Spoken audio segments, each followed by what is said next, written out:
Guys, Saturday run. So, dito ulit tayo.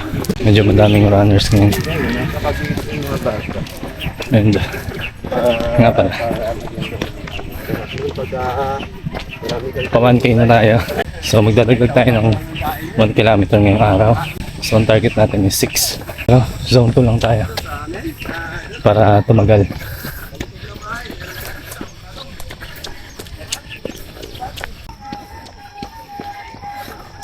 Grabe, sumikat na naman yung araw. Pag di ko talaga dala yung shades, tsaka di ako nag-sunscreen, lumalabas yung araw. Naglinis pala sila dito. Ayun, kaya nahirapan akong tumakbo sa gilid. So yun, tuloy-tuloy lang. 1K, let's go. Ako lang pala mag-isa ngayon. So si Mrs. nagpapahinga sa bahay. Masakit na yung ulo niya. So, tayo na lang muna ang aabuso ng araw. Let's go! Grabe. Bagal lang ang takbo ko. Pero tumataas yung heart rate ko. Pero feeling ko ito na yung pinaka-zone to ko. Kasi, pinaka-relax ko na takbo to. Kaya lang tumataas yung heart rate natin. Nagwa 164. Or, naisip ko, since umpisa pa lang naman tayo, baka yung stress level natin mataas pa yung binibigay. So yun, 2K na tayo guys.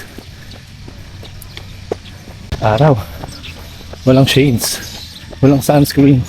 Pakita ko sa inyo yung numbers natin.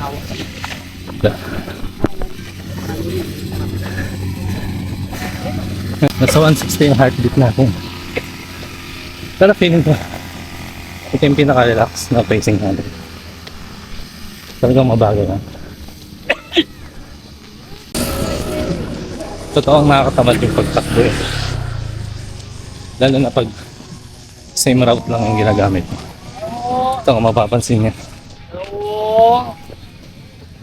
Puro ako rectangle lang. Siguro pag nakapag-try na tayo ng medyo matagal, tsaka tayo mag-road run mas mahaba. Alright, let's go. Kaya pinilit ko rin tumakbo ngayon kahit wala si Mrs. Heartbroken kasi ako kagabi. Natalo yung manok ko sa PBA Game 5. TNT tayo 3-2 San Miguel. So bago tayo Game 6 kasi nandun kami, nanonood kami. 3K guys, 3K. Ang bilis. Hindi ko alam kung accurate na itong relo ko eh. Pero ito yung ginagamit ko na basis ngayon. Sa distance, sa heartbeat, at sa pacing natin. Tapos kagabi, connect ko na yung relo ko. Hindi lang pala ako nagbabasa. So nakalink na siya sa Strava. So wala na akong hawak na phone ngayon. And monitoring ko na lang yung watch. Nararamdaman ko naman na mas relax yung pacing natin ngayon. And kailangan natin yung kasi magdadagdag tayo ng 1 kilometer ngayon.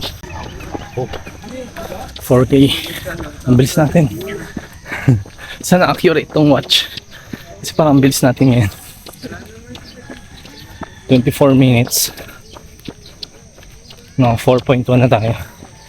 Siguro okay lang kasi pinagbabasehan ko din yung oras. Same lang dun sa mga nakaraang araw natin. Sarap ng init. Ha? Ang araw ah. Grabe, ibang iba yung stamina natin ngayon. Manageable na manageable. And feeling ko talagang bilis matapos. 4.5 na tayo. So 1.5 to go. 5 kilometers. Last 1K. Pero parang kaya ko pa. Pasobra siguro tayo ng mga ilang kilometro. Mga 1.5 siguro. Kaya pa eh. Sulitin natin kasi wala tayong takbo bukas. So ano tayo bukas? Pasarap. Kaya abuso na tayo ngayong araw na to. Let's go. 6K na tayo guys. Pero kaya pa natin. Bakbak pa tayo. Grabe lakas ng resistensya ko ngayong araw. Siguro dahil di tayo tatakbo bukas. Food trip tayo bukas eh. Tsaka maggagala. Noon tayo PBA. Kailangan ng support ng TNT. Nakasar kasi ako ni Mrs. eh. San Miguel kasi yun eh. Kaya ako mula akong bata ako, TNT na ako eh. So yun, 6.5 na tayo. So may excess na tayo sa goal natin today. Pero kaya pa, kaya tuloy lang. Siguro mga 1 kilometers pa. O kaya 2. Let's go. 7K guys. Daliin na natin itong 8. Let's go. Kahit nag-8 tayo ngayon guys, next week 6K muna tayo. So gradual lang. Ngayon lang kasi ang ganda ng pakiramdam ko ngayon eh. Sunog na naman ang balat. So bali ang gagawin ko, patapos na kasi 7.8 na. Tapusin ko lang isang ikot. Tapos babalik na ako sa starting line para doon ako mag cool down. Sobra na ng 8 yan. Lakas. Yun guys, 8 na tayo, 8. Pasobra na lang to ang starting line. Yun guys, 8.6 tayo. Pahinga tayo dito.